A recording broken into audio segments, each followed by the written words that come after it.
So as you enter the space, you encounter a large structure like the skeleton of a half-built home suspended above the floor of the gallery. Inside this space within a space, the lights throw shadows onto the walls. It's quiet and atmospheric, and quite similar to the nave of a church or a sanctuary. Chuchería is full of looping gestures and imagery from Duarte's recent projects. In the middle of the sanctuary, like an altar, is a large, chalky white sculpture made of plaster and drywall in the form of a raft.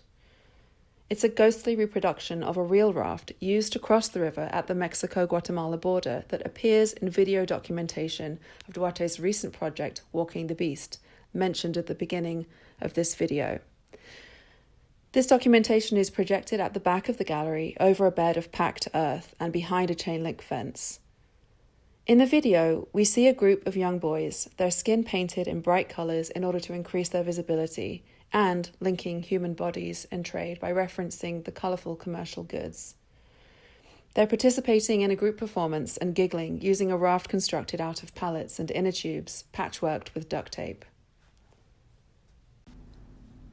Also inside the sanctuary is a playful riff on a painting by Mark Rothko, the 20th century artist known for painting vibrating fields of colour, described as accessing a transcendent, if unknowable, spirituality. Duarte's version playfully substitutes plaster for paint and drywall for canvas, bringing these ethereal qualities into the here and now, an argument for everyday spirituality experienced in the real world.